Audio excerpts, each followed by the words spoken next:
अस्सलाम वालेकुम guys, I hope आप सब लोग खैरियत से होंगे।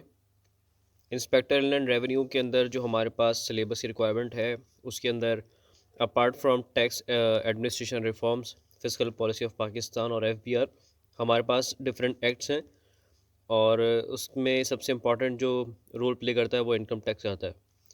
इनकम टैक्स के अंदर हमारे पास पूरा इनकम टैक्स हमारे सिलेबस का पार्ट नहीं है, लेकिन for the purpose of income inspector inland revenue हमारे पास चैप्टर 3 और चैप्टर 10 का पार्ट 4 है। तो स्टार्ट करते हैं यहाँ पे।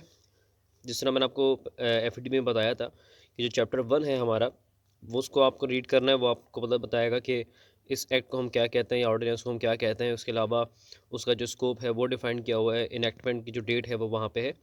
तो ये कुछ बेसिक इन्फॉर्मेशन आपको चैप्टर 1 में मिलेंगी।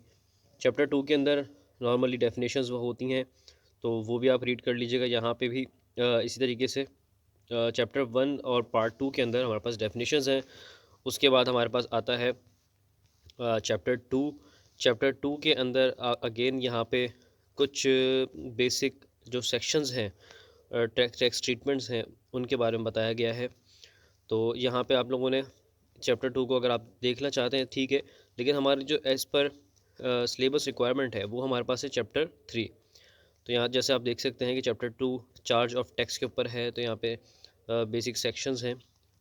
बट हमारे लिए जो इम्पोर्टेंट है, हमारा जो सिलेबस है वो है चैप्टर नंबर 3।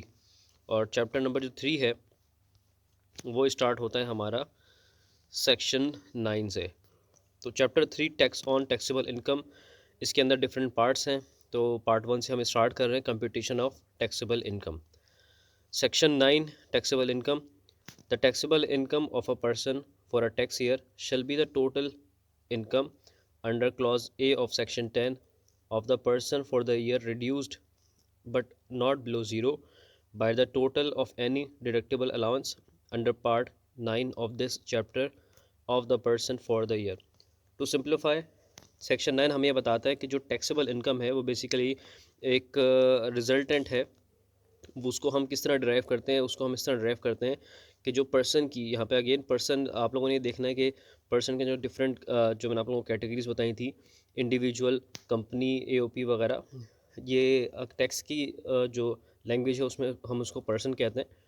तो यहाँ पे किसी पर्सन की जो टोटल इनकम है as defined under clause A of section 10, वो मैं आप देख लेते हैं नेक्स्ट उसके ऊपर डेफिनेशन पे। तो यहाँ पे सिंपली आपने ये देखना है कि टोटल इनकम से आपने कुछ अमाउंट रिड्यूस करना है।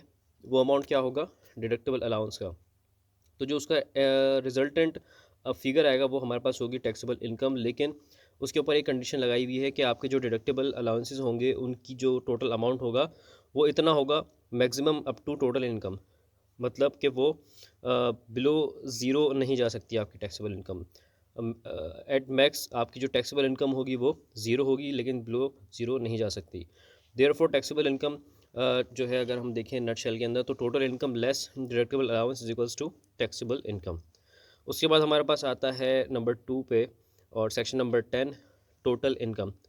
The total income of a person for a tax year shall be the sum of, यानी टोटल इनकम किसी भी पर्सन की किसी टैक्स ईयर के अंदर, सम ऑफ का मतलब होता है submission addition of a person's income under all heads of income for the year and person's income exempt from tax under any of the provisions of this ordinance. तो यहाँ पे जो क्लॉज ए है वो कहता है कि पर्सन के जो इनकम होगी under all head of income, यानी जो हमारे पास डिफरेंट हेड्स हैं वो भी हम आगे सेक्शन 11 में देखेंगे कौन कौन से हेड्स हैं। तो उन तमाम हेड्स का अगर हम सम करेंगे तो जो इनकम बनेगी वो पार्ट बनेगी हमारे क्लॉज ए की। और उसके बाद ये कहते हैं कि person's income exempt from tax under any of the provision of this ordinance, यानी अगर एग्जेम्प्ट इनकम है तो भी वो आपके टोटल इनकम का पार्ट बनेगी।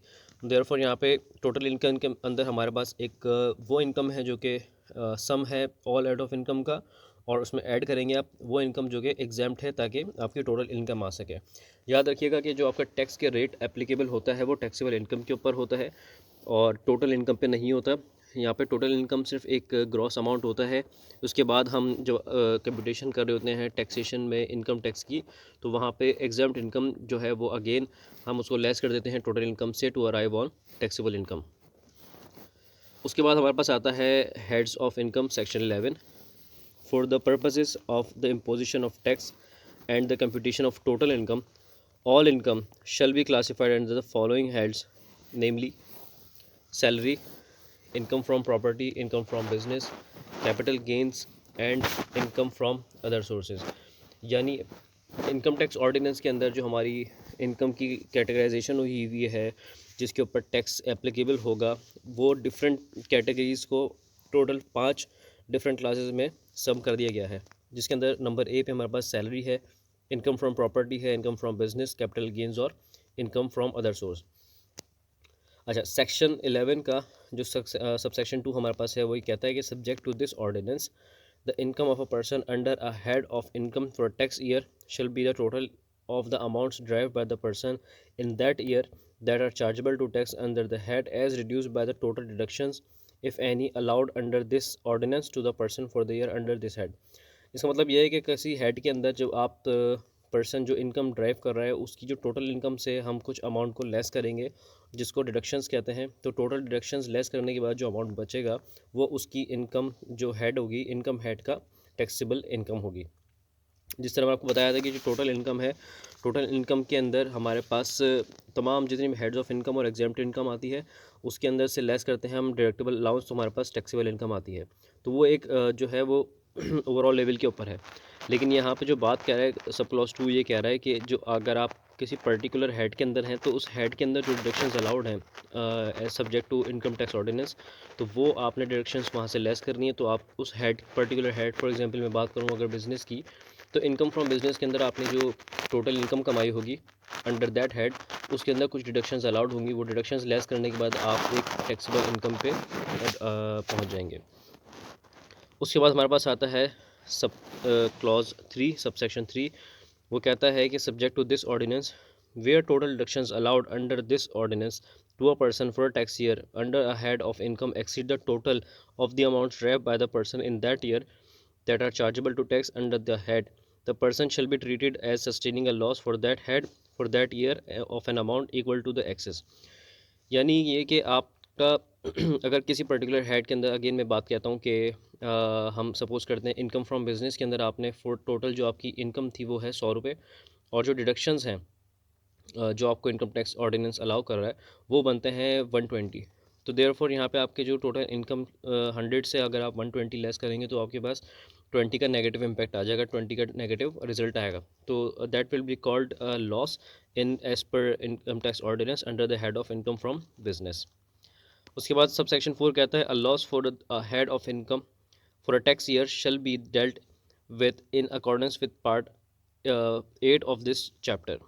तो जब हम पार्ट 8 देखेंगे तो हम उसको यहाँ से क्रॉस मैच कर लेंगे।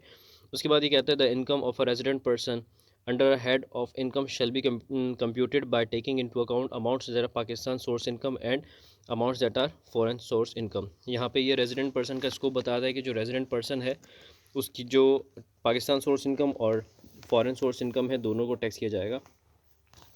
उसके बाद कहता है सबसेक्शन 6 के the income of a non resident person under a head of income shall be computed by taking into account only amounts that are Pakistan source income.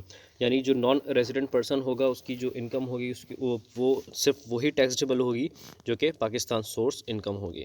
Therefore यहाँ पे हमने अपना पार्ट 1 ख़त्म कर लिया है, और इसके बाद जो सैलरी का पार्ट है हेड ऑफ इनकम स्टार्ट हम इंशाल्लाह नेक्स्ट वीडियो के अंदर करेंगे।